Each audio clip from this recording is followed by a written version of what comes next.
Welcome, Age of Vintage Society. I've written quite a lot about classic Hollywood romances. Some are tragic, others are straight out of a romance novel. This relationship in particular is intriguing for other reasons. The pairing of Kim Novak and Sammy Davis Jr. is an underrated coupling, an interesting one actually. Before the counterculture became a thing, it's safe to say that Kim Novak was a minor embodiment of the future movement. Why was Kim Novak forced to forget her true love? Make sure to watch the video until the end and leave your thoughts in the comments. If you are new here, join our wonderful community by subscribing to the Age of Vintage channel. The secret and dangerous love affair. Discontented with how Hollywood was run in the 1950s, Novak fought for her rights and her principles. Whether the issue was her pay rate, the content of a film, or the man she was interested in, Novak was willing to take a stand against any bullies she came across. Even if she didn't always win the confrontations, her bravery was a foreshadowing of things to come.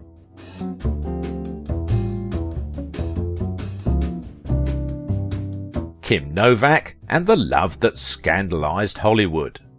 It was only in the 1950s that the Supreme Court ruled in favour of interracial marriage, which, in the grand scheme of time, isn't that long ago.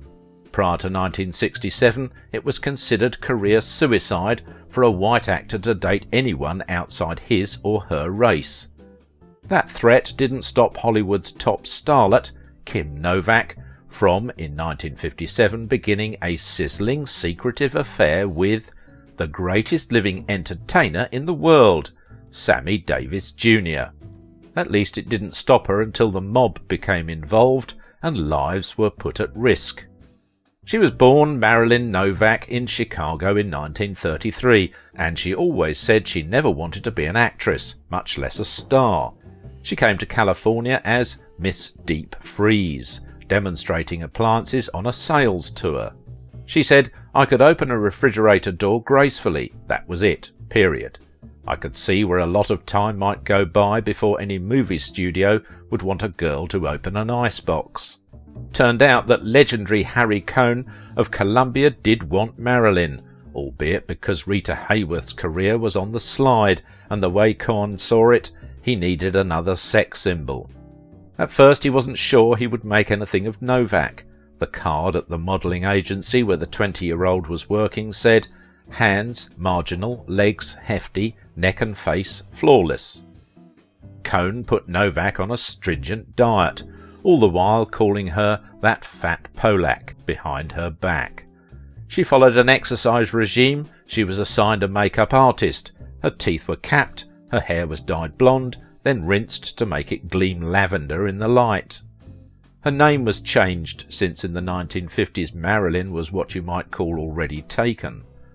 Cohn wanted Kit, but Novak figured something so close to kitten was already stereotyping her, and she suggested Kim.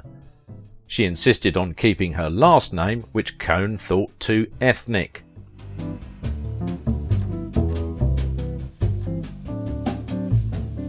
From an early age, Kim Novak showed a lot of promise with visual arts, particularly painting. In fact, her skills earned her a scholarship to the Art Institute of Chicago. However, she turned the opportunity down for Wright Junior College instead. Of course, as we'll see, Novak wasn't finished with painting after that. Novak's work on Vertigo was hindered by her relationship with the film's director, although Novak later described Alfred Hitchcock as having behaved gentlemanly, a sentiment that Tippi Hedren likely wouldn't have shared. She also admitted that he never made her feel welcome on his film set. One reason for that was because Hitchcock had never wanted Novak in the film in the first place. His original choice, actress Vera Miles, was unable to take part due to pregnancy. After the film's initial underwhelming release, Hitchcock blamed Novak, even though she was hailed as one of the best parts of the film.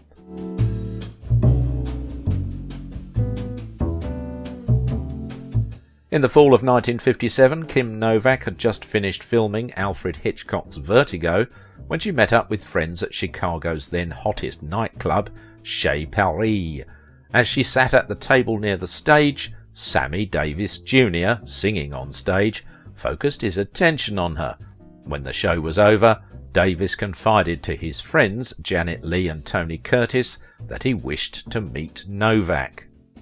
Curtis told Davis that he would take care of it, telling him to attend an after-party Curtis was hosting at his home.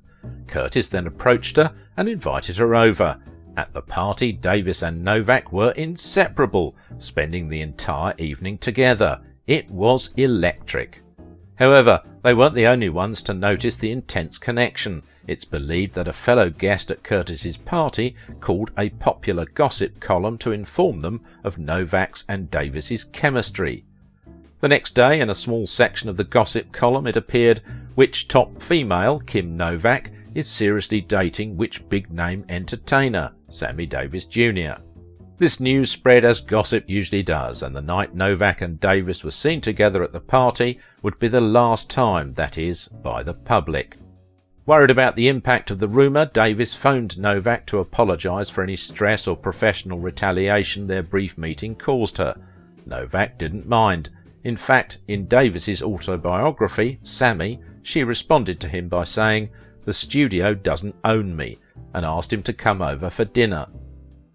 The small bit of gossip really struck a chord with the notoriously loathed Columbia Pictures studio boss, Harry Cohn.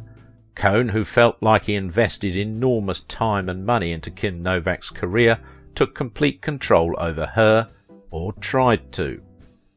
Novak at the time was Hollywood's #1 draw at the box office, one of the hottest female actresses thanks to Cohn. Since discovering her and creating the image she became known for, he regarded Novak as his property. When Cohn caught wind of Novak and Davis's fling, he immediately forbade her from seeing him. No compromise. By all accounts, anyone working in Hollywood feared Cohn and knew the damage he was capable of causing. Let's stop for a minute and think about it.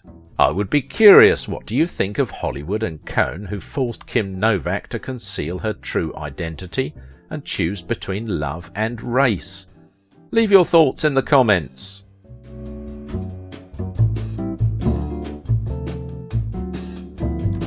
Not only had Cohn admired Italy's Prime Minister Benito Mussolini, but he was reportedly known to have close ties with the Chicago mob, Johnny Rosselli to be specific.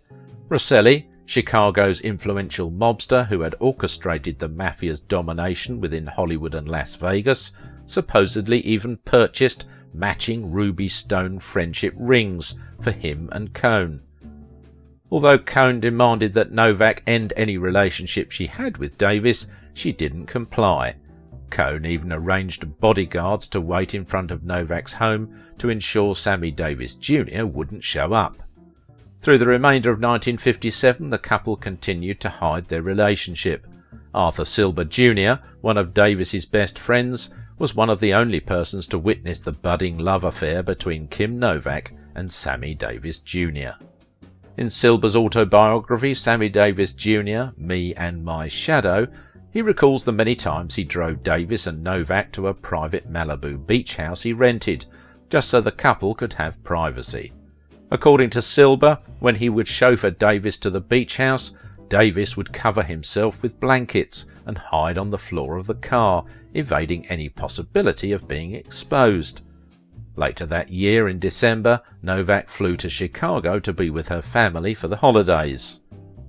Sammy Davis Jr. stayed back in Vegas as he was scheduled to perform at the Sands Hotel, which was run by his close friend Frank Sinatra. Even though Sinatra didn't approve, Davis found a replacement for his scheduled performance and hopped on the next flight to Chicago. It wasn't long after Davis arrived in Chicago that gossip hounds were at it again. Chicago Sun-Times journalist Irv Kupcinet received word from a court clerk that the couple filled out a marriage application, and without hesitation he published the news. Cohn at the time was in New York when he was informed of Davis's and Novak's rumoured engagement in the Windy City. To say Cohn was upset would be an understatement. The new gossip that surfaced about his multi-million-dollar starlet apparently struck such a chord that Cohn suffered a mild heart attack on his flight back to the West Coast. While Novak and Davis were going to great lengths to protect the details of their relationship, Cohn was grasping to destroy it.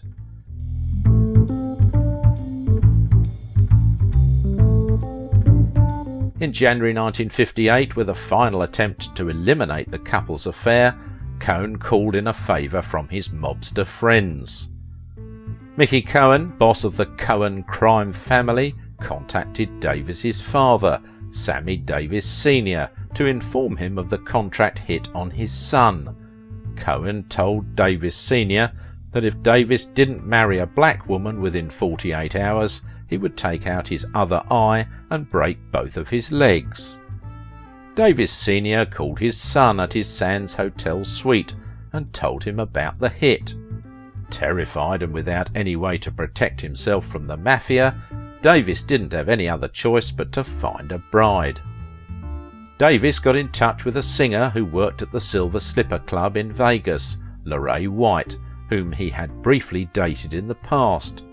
Davis offered White $25,000 to marry him and act as his wife for a year.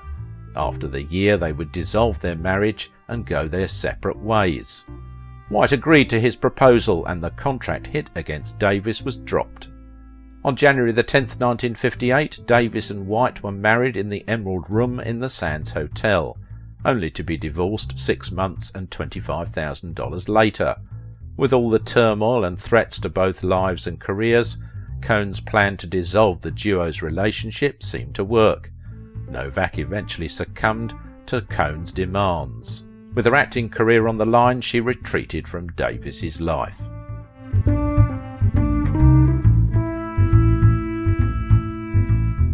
The following month, Cohn suffered another heart attack which ended his life. Following his death, Novak's once thriving acting career dissolved. By the early 1960s, Novak retired from Hollywood and pursued a simpler life. A couple years later, and after Davis's divorce from his fake but real marriage, he went on to marry another white actress, Mae Britt. The couple wed in 1960, and because of their interracial marriage endured death threats, ridicule and career setbacks for the entire duration of their 8-year marriage. Novak and Davis met only a few times after their scandalous affair. In 1979 they danced together at the Academy Awards. 11 years after the ban on interracial marriage was knocked down, nobody seemed to mind the two stars embracing each other on the dance floor. Their final time together took place in 1990 at the Cedars-Sinai Medical Center in Los Angeles. Davis, who was dying from throat cancer, was visited by Novak in his hospital room. Davis died a few weeks later in his home on May 16th. In 2004, during an interview on CNN's Larry King Live, King asked Novak about Harry Cohn forbidding her to see Davis, and Novak replied, "When someone says you can't do something, I mean, of course you want to do it. But it wasn't seeing him in a love relationship, but I felt, who is going to say because he's black, you weren't going to see each other?" In the end, Novak reflected on her time with Davis, saying, "I just never saw him as colour. I just saw this great sense of humour and tremendous talent, and I just felt wonderful just to be around someone that great." If you liked this video, don't forget to give it a thumbs up, subscribe if you are new here, and if you want to support my work, please visit my Patreon page. Now it is your turn. What would you do in the place of Kim Novak? Your whole career in Hollywood's hands, and lives were put at risk in this situation.